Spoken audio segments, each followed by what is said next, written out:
All right, I want you guys to go support Piston Mike. Y'all go to the subscribe button. He at 480 right now. Let's get him to 1,000, 100,000, 500,000, million subscribers as soon as possible, bid. Let's help him put it down. Make sure you go over there and subscribe. If you like the Pistons, you want to support me, think about sending me a donation. Best way you can help me right now is go subscribe over to Piston Mike and go help him get his numbers up, putting in work, hard work, smart work, dedicated work, consistent work. So make sure you go over there and appreciate that work. So remember, the name is Piston Mike, and I have a link in the description. If you have a problem finding it on YouTube, it'll be under source link or Piston Mike channel link in the description. Peace. All right, and Zach LaVine helped the Pistons turn it around expeditiously. Zach LaVine, I believe, is a free agent this summer.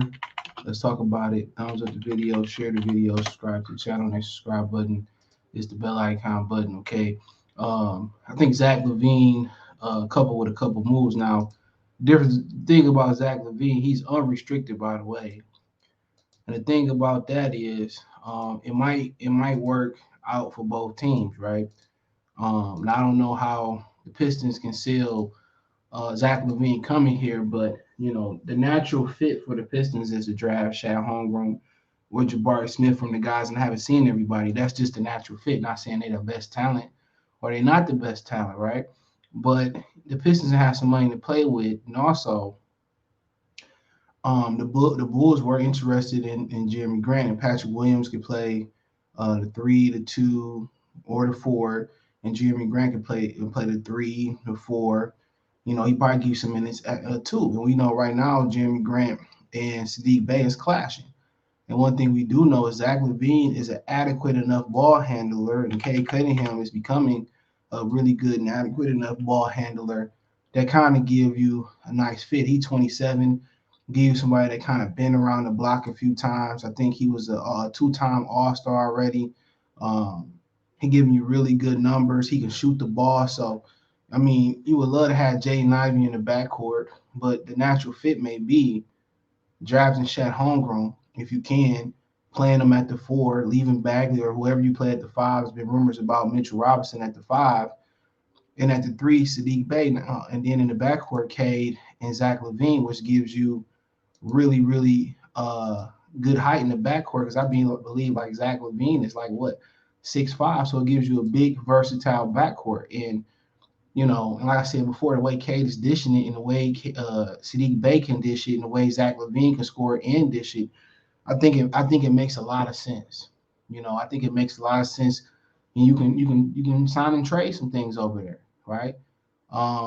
They're probably looking for a traditional point guard in the backcourt with Killian Hayes, and maybe something can happen over there. You know, maybe you could dump Killian and Jeremy Grant over there and whatever else they would want, and plug in Zach LaVine.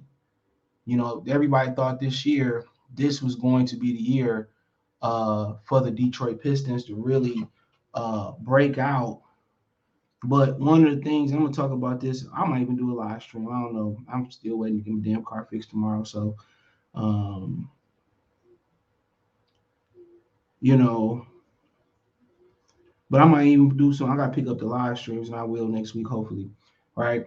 Schedule maybe be it, but one of the things that went wrong this year and why they didn't really reach that potential, and it might be a good thing too. So I'm not complaining about it, being negative about it. One of the things that happened was they tried to share the ball between Killian and Cade Cunningham. I told y'all from the beginning, if they was gonna play Cade off the ball, you take Jalen Green. But they played him on the ball, off the ball. Him and Killian Hayes shared the basketball. But the turning point of the season for them and getting it together, it started when Dwayne Casey was out and the assistant coach got in there, and Cade Cunningham started playing really, really well with the ball in his hand. And they kind of revisit that a little bit later in the season and move Killian to the bench. And look what you got. They playing a lot better. They playing with a lot more energy. They playing with a lot more pep in their step. You know what I'm saying? And a couple of tweaks do need to be made. And I think Jeremy Grant getting up out of here, and Killian has got a great spot on the bench. He's doing well on the bench. Fine with that. But if Chicago wants Killian or they want uh, um, Jeremy Grant, and you can do a sign and trade, And the question was, how much would Zach LaVine actually want? You know what I'm saying? And then again, and how much do you like the other prospects? How much do you like Jay Ivey and stuff of that nature? You know what I'm saying? So we talking about, now the super max is climbing to the 40s and 50 fucking $1 million. You know what I'm saying? So I mean, do you really want to pay him that amount of money? You really doubling up what you're getting from Jeremy Grant, and do you want to absorb um, that contract? When I can say, you know what, man, can I trade Jeremy Grant and whatever, and can I get back into that top 10? And you know what I'm saying? Can I get back in that top 10 and get another prospect? Can I walk away with Parker or with Smith, Barancho, Shatton? Can I walk away with Jaden Ivey or guard I really like? What about the kid from Wisconsin? That's who Piston Mike been talking about, right? And you know, so here we go right here, a little digging, right? Then LaVine, unlike Towns or Booker, LaVine will be a free agent during the 2022 offseason. He was an extension candidate, but once the Bulls use their potential cap room on upgrades rather than renegotiate Zach LaVine's 21-22 salary, the odds of him signing a long-term extension plummet. Since Zach LaVine has earned a relatively modest $19.5 million salary in 2021-2022, his max extension without renegotiation will be worth in the neighborhood of 106 million over 4 years. A renegotiation is only possible with cap room. Okay, it says this means that LaVine almost certainly reach free agency. That takes an extension off the table. He will qualify for a supermax extension as a free agent if he makes the All Star team this season. And did he make it this season? Let's see. I don't. Let me double check that. Let's see. Let's see. Let's see. Let's see. Yes, he did. Yes, he did. So he did make it this season. Okay. Um, so he actually did make it this season. So it says make all he said earning an all NBA spot may be a longer shot for LaVine than Towns Booker. Not many centers will put up that many numbers of time. Okay, so if LaVine maintains so LaVine will be eligible for a 5-year supermax contract worth $241.6 million. Rather, Chicago will be comfortable putting that type of offer on the table is another story. So 241. If the team maintains impressive Boston number on defense and all star and all NBA nod, he said, well, all NBA nod, some more realistic plan. So I mean, if he gets an all NBA nod, I believe it goes up to that. So I'm not sure, you know, exactly what it would be, but I mean, that's a lot of money. What they say, over 5 years, in inflation and all that, but that's still a lot of money. So that's just under 40, or just under an average of 50 million a year. So that's more around the let me double check my math. But that's a lot of money, right? So let's say on an average. So yeah, that's a lot of money. So well, I messed it all up, but on average, that's a lot of money. So oh,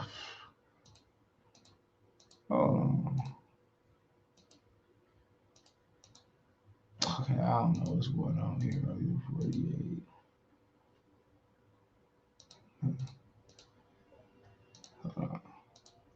So yeah, I mean, he on the $48.5 million mark per year. And will I really feel comfortable having to pay him that when I have to turn around and possibly play some other guys early on? And that's a lot of money. That's a lot of money, bro. So at 40 something $1 million, you have to use some. Well, that's what you'd be using your cap space and Jeremy Grant contract on there.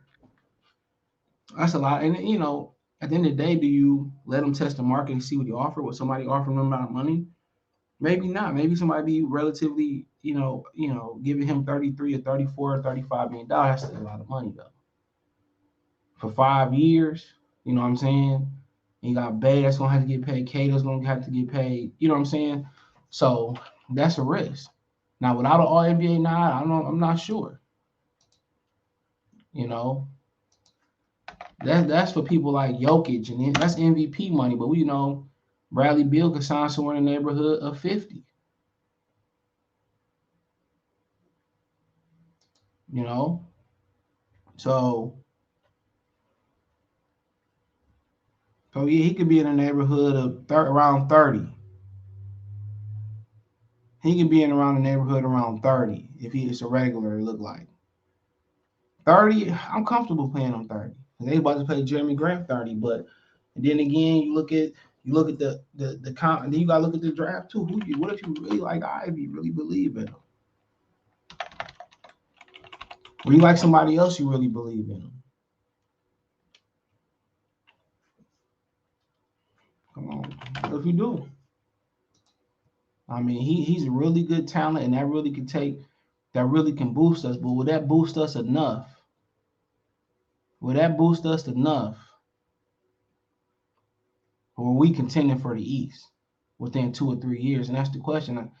I don't know. At 30, I'd do it. 35, I probably do it. But at 30 million, that's a great price for him. You know, it's a great price. 27 years old, when he's out of contract, he'd be 32. In that 5 years, you ask yourself, in that 5 years, do you think it's enough of a boost, you know, to get us over that hump? And Isaiah Liver starting to look pretty good. Olenek provide depth. Killian, if he's still here, provide depth. So it's an interesting question. At 30, I mean, no brainer. That's a no brainer. But at around 50 million a year, I mean, I don't know, man. You got some other options out there. Bradley Beal probably won't go. He can get 50 in Washington. Uh, a guy like Anthony Simmons, he's restricted, so they can match any offer, and at this point, they probably will. So I mean, at the end of the day, it's not DEFCON where they have to turn around and do this deal. It's not DEFCON where it's like DEFCON 100,000 and they have to turn around and actually do this deal. It seemed like a nice little push. You know what I'm saying? It seemed like a nice little push for them to do this. At the right price, and those Zach, K, Bay, potential Shaq, Bagley out there. That's a nice little mix, and they just learn to play with each other. Team defense, swing the ball, add a little bit more depth down the line, and that could be something they can contend with in the East. It might not happen next year, if they don't make the playoffs after giving somebody that type of money. That's sad. If you add Ivy, they don't make the playoff. It's sad. We're at a cheaper option. It's sad, but it's not like I spent fucking $250 million for nothing. So it's a risk. It's a risk. It ain't like, well, they don't do it. They're not doing everything they need to win. This team is very young as it is, right? Very young. Sometimes you try to skip some damn stages and speed up, you get in trouble. And the Washington football team, when they was the Skins back in the day, when they was throwing that money around, that's how they got in trouble. Okay? But it's interesting. It's interesting, bro. Very interesting. If you can plug him into this team, you got a probably hopefully you get in the top 5, top 3 pick. I mean, that's an interesting team. Still young. Him, Zach, and in this scenario, they try to trade Jeremy Grant there because they don't want to lose Zach for nothing. With Jeremy Grant leaving, then really Marvin and Zach become the veterans on that team with Kelly Olynyk. So it's a very interesting scenario, bro. Very interesting. But for $30 million, I do it. I know Chicago will try to ham us because they don't want to sign and trade him here. I understand that, but do you want to get rid of him for nothing? It'd be interesting. Would they entertain trading Russell Westbrook out to, would the Bulls entertain trading Westbrook to Chicago, taking Zach LaVine, buying Westbrook out, and having that, and probably creating a little bit of cap space? So that'd be interesting. You got to remember Chicago getting the boost for Patrick Williams too next year, so hopefully so. and then Kobe White continue to get healthy. But hey, let me know what you girls and guys think about Zach LaVine joining the Pistons next year, at the right price, in my opinion. But be interesting. But hey, thumbs up the video, share the video, subscribe to the channel. Next subscribe button is the bell icon button. Hit all notifications. Increase your chance to get notifications. We go live and drop a video. Check out the Detroit Pistons Talk playlist for more videos like this. Want to make a financial donation? Cash App, $ CJ313, Venmo CJ313, PayPal link in the description. Appreciate the love, support. Let me know what you girls and guys think in the comment section. One time for one time. Varsity Sports Talk. Peace. And don't forget to check my main channel right here on YouTube, Goodfella TV, for more sports, music, and entertainment. Right here on YouTube, that's